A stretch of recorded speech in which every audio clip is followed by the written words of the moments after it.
Olá, muito boa tarde, seja bem-vindo a mais uma edição do Gazeta Entrevista, nesta terça-feira, dia 21 de novembro de 2023. Prazer estar em sua companhia, lhe convido a partir de agora para uma boa conversa neste início de tarde, né? Uma terça-feira agradável na capital acreana e hoje um Gazeta Entrevista com um assunto muito importante. Vamos falar sobre a doença do pombo com a doutora Cirlei Lobato, que é médica infectologista e vem trazer para a gente algumas dicas de prevenção e também esclarecer, na verdade, quais seriam essas doenças causadas, muitas delas, pelas fezes dos pombos. Vamos falar sobre esse assunto, vamos falar também sobre cultura, sobre música, um músico, compositor, um escritor, um roteirista que mora aqui no Acre e vai receber o Prêmio Grão de Música em São Paulo no mês de dezembro. É outro assunto do Gazeta Entrevista desta terça-feira. Eu aproveito e te convido para participar do programa. Você pode interagir com a gente pelas redes sociais que estão aparecendo aí na sua tela. Tem o Gazeta Entrevista no Instagram, tem Gazeta Entrevista ao vivo pelo Facebook, TV Gazeta no YouTube. E também na tela para você o nosso WhatsApp 99989 1042, 99989 1042. Você já pode mandar a sua mensagem, a sua participação, inclusive perguntas para os nossos entrevistados. Por falar nos nossos entrevistados, quero começar dando uma boa tarde para a doutora Cirlei Lobato, médica infectologista, que já está aqui com a gente. Boa tarde, doutora. Seja bem-vinda ao Gazeta Entrevista. Muito boa tarde. É um prazer enorme estar aqui, né, conversando com você, com nossos telespectadores. Um agradecimento muito bom, sabe, de estarmos aqui neste momento. Prazer é nosso poder recebê-la para esclarecer a nossa população, porque na semana passada nós tivemos uma notícia que acabou repercutindo e gerando um enorme interesse público, que é a questão da morte de uma moradora de Rio Branco causada pela doença do pombo. E aí eu me coloco nesse grupo dos leigos, de pessoas que começaram a pesquisar e a tentar buscar informações sobre isso, o que seria isso. E nada melhor do que a gente ouvir a senhora, que é médica infectologista, conhece muito sobre o assunto, para esclarecer a gente e os nossos telespectadores também. Então, doutora, para a gente começar, o que é essa doença do pombo que a gente tem falado tanto nos últimos dias? Então, a doença do pombo é uma doença causada por um fungo, o Cryptococcus neoformes ou Cryptococcus gatis, e que ela é transmitida quando você inala, né, esporos que estão presentes nas fezes do pombo. Então, quando você alimenta o pombo, o que é que acontece? Ele se multiplica rapidamente e aonde ele está, ele acaba fazendo os dejetos dele, as fezes que elas endurecem, né? Ali os esporos estão presentes, então sobe aquele vaporzinho, né? Quando você anda ali por aquele local onde tem muito pombo, onde tem muitas fezes, você acaba inalando. No momento que você inala esses esporos, eles vão para o pulmão. Lá no pulmão eles causam uma pneumonia, né? Compromete o pulmão, e que muitas vezes é confundido com uma pneumonia bacteriana ou com uma gripe forte, né? Porque os sintomas são parecidos. Né? Dificulta o diagnóstico. Dificulta o diagnóstico. Se você não vê a epidemiologia, por onde o paciente anda, aonde ele trabalha, onde está, se tem a presença ou não de fungo, né, do pombo, você não vai pensar primeiramente em criptococcus.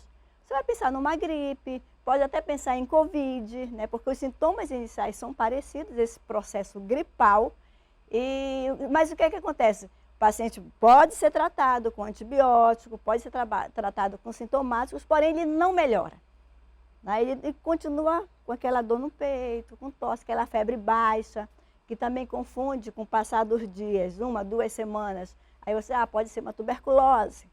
Porque os sintomas também são parecidos. A febre é baixa, é mais noturna, e você vai investigando. Só que, tá, em alguns pacientes, principalmente naqueles pacientes que têm uma imunodepressão, pacientes que convivem com HIV, pacientes que têm AIDS, pacientes que fazem tratamento imunossupressores, tratamento para câncer, ela pode evoluir muito mais rapidamente. Se tiver uma imunidade baixa, pode ser muito mais grave. Muito mais grave, evoluindo muito mais rapidamente para uma meningite, né? E essa meningite, quando não leva a óbito, se não diagnosticada precocemente, pode deixar sequelas. Tá? Mas isso não só pacientes que têm uma deficiência de imunidade. O imunocompetente, como no caso desta paciente, que não tinha comorbidade nenhuma, possivelmente por ela ter inalado uma grande quantidade, né, de esporos, porque é onde ela, as proximidades aonde ela trabalha, né, tem muito pombo ali, a gente observa na rua mesmo que tem muitas fezes ressecadas. Então, nesse ir e vir, né, inala esses esporos, então possivelmente uma carga de fungo muito grande, né, ela fez esse quadro de meningite que acabou evoluindo para óbito. E aí, quais os sintomas? Dor de cabeça que não passa. Aí mesmo tomando dipirona, tomando analgésico, a dor de cabeça não passa. Vômitos, né? Vômitos. Alteração de comportamento, o paciente pode ficar agressivo, o paciente passa a não reconhecer as pessoas. E até evoluir para um coma, né? E infelizmente ao óbito. É importante também a gente deixar claro aqui para quem nos acompanha que não é por isso que você vai sair por aí matando os pombos, né? Porque eles não têm culpa nenhuma disso, né? Nenhuma. Tanto é que os pombos chegaram ao Brasil na época da colonização como um animal, um pet. Um pet se adaptou muito bem ao ambiente e, infelizmente, por causa do homem, da forma como a gente costuma tratar esses animais e do lixo que a gente deixa jogado nas ruas, eles acabaram se tornando uma praga. Então não é por isso que você vai sair por aí matando os pombos. Ninguém está defendendo isso aqui de forma alguma. A nossa intenção é orientar para que você saiba como se prevenir, o que pode e o que não deve fazer. Doutor, aproveitando, existe cura para a doença? Existe tratamento? Qual é o caminho?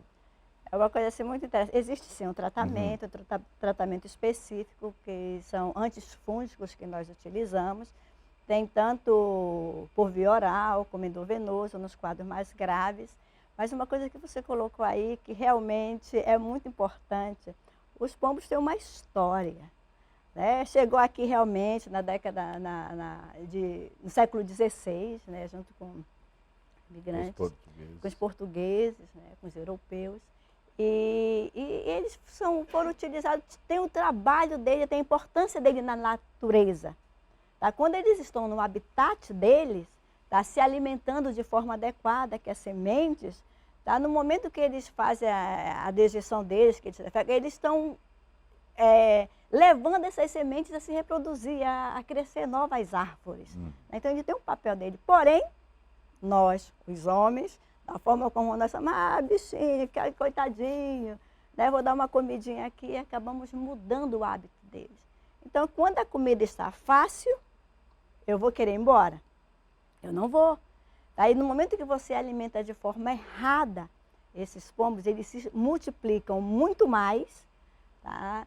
Tem uma sobrevida menor, que na natureza, enquanto ele sobrevive de 15 a 30 anos no habitat natural dele, quando eles se urbanizam, né, a sobrevida deles cai para 3 a 6 anos. Porém, a capacidade de multiplicação, que geralmente é de 10 a 14 posturas por ano, elas se multiplicam 5 a 6 vezes mais. Então, eles começam a se multiplicar muitas vezes, eles começam a competir contra si mesmos. E eu sempre falo, os pombos não é mal, né? Eles trazem o mal. Tá? Trazem o mal no momento que eles se O problema organizam. desse mundo, doutora, somos nós. Nós estamos conseguindo acabar com tudo. Mas é muito importante, até a gente observa muito isso que a senhora citou agora, aqui na capital, Rio Branco mesmo. As regiões onde a gente vê a maior concentração de pombos são regiões, geralmente, pontos de alimentação, regiões onde existe alimentação farta, onde tem muito lixo. Geralmente esse resíduo é resíduo de alimentação de restaurantes, de pensões, que é o que acontece, por exemplo, no Mercado do Bosque, que é uma área, infelizmente, que está já com essa praga dominando o local, né? Temos também uma região central de Rio Branco, que concentra um número muito grande de pombos.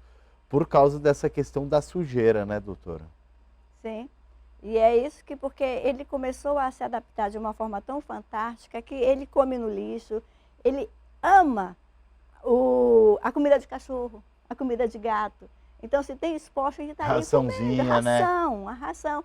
E até um cuidado mesmo em casa, quando nós colocamos para os nossos pets, né, para o cachorro, para o gato, não deixar que sobre, porque eles vão lá, chega um, depois chega outro, e eles, qual é o local onde eles gostam de se procriar, onde ficam os ninhos? Próximo do ar-condicionado, né, telhado. Telhados, a gente então, vê muito. aonde tiver um ambiente favorável, eles estão ali e vão se multiplicar. Nós vamos para um rápido intervalo agora no Gazeta Entrevista. Já já a gente volta com a doutora Cirlei Lobato, médica infectologista, para falar sobre a doença do pombo e também tirar suas dúvidas. Já vi algumas perguntas chegando por aqui. Você quer participar, quer mandar sua pergunta? Os contatos estão na tela, todas as nossas redes sociais e o nosso WhatsApp também, 99989-1042. É o WhatsApp do Gazeta Entrevista. Estou esperando a sua pergunta e a gente volta já já, depois do intervalo.